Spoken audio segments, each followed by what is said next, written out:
Welcome to day 5 of Viva La Vegan. Today we are talking about tofu. Tofu is made from soybean curd and it's completely free of animal products. There are two different main types of tofu and each one comes in different firmnesses as well.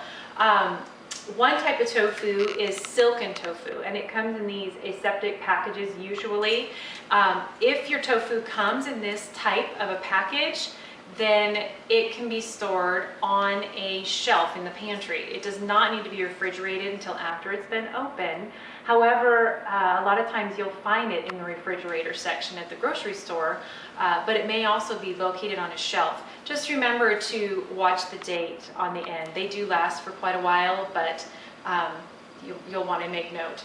And silken tofu is used for desserts usually. It's blended in. It's not usually diced up and stir-fried. The main uses for it are something, you can use it as a replacement for eggs, or it might be whipped into a soy whip topping, or I use it in cake or other desserts. It's not, like I said, a stir-fry type thing. The other type of tofu, usually just referred to as tofu, is it's less slippery and it usually holds together more.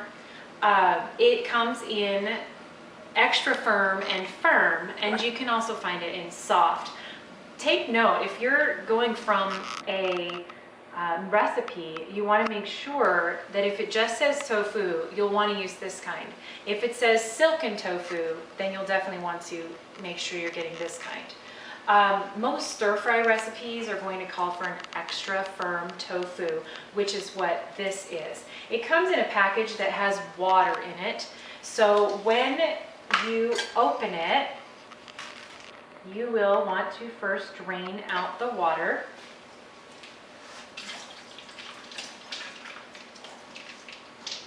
I try to squeeze out as much as I can, and then you'll open the package the rest of the way, and it still needs to be drained before you can use it because you don't want soggy tofu. What I do to drain my tofu is I take it out and put it in, I wrap it in a dish towel, and I just roll it up. And you want to place it under something heavy. It could be a frying pan with something heavy from your pantry on top of it, but my favorite thing to use is a stack of plates. Make sure they're nice and stable. You wouldn't want your plates to slip off onto the floor, but you're going to go ahead and leave it like this as the liquid drains out, and it will take at least 10 minutes, maybe longer. The tofu has now been pressed, and so I'm going to show you how to dice it. I always start by cutting it in half this way, and then I lay it down. I cut it in half again, and then cut each of my halves into thirds, and then I do the same the other direction, cutting them each into thirds. Tofu takes on the flavor of whatever you cook it with, so it's wonderful for marinating. My favorite standby marinade is just a simple marinade with, it's 1 pound of tofu, 2 tablespoons of tamari, 1 tablespoon of vegetable oil. I usually use safola or canola, and 2 tablespoons of water. You'll want to stir it up and stir frequently. Let it marinate at least 5 minutes, but you can marinate for longer.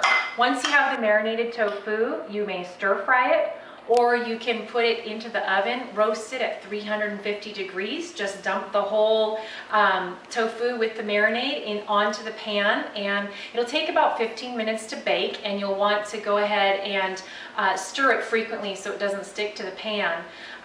Tofu goes great in any stir fry. My kids love to steal it from the pan after I cook it, so you could just eat it like that as well. It's a great replacement for chicken in a lot of dishes. If you don't like a certain marinade or a certain texture of tofu, please, there are different marinades. There are more brands of tofu. There are different ways of cooking it. Honestly, it did take me a long time to perfect it. So please don't be afraid to experiment and find the one you like.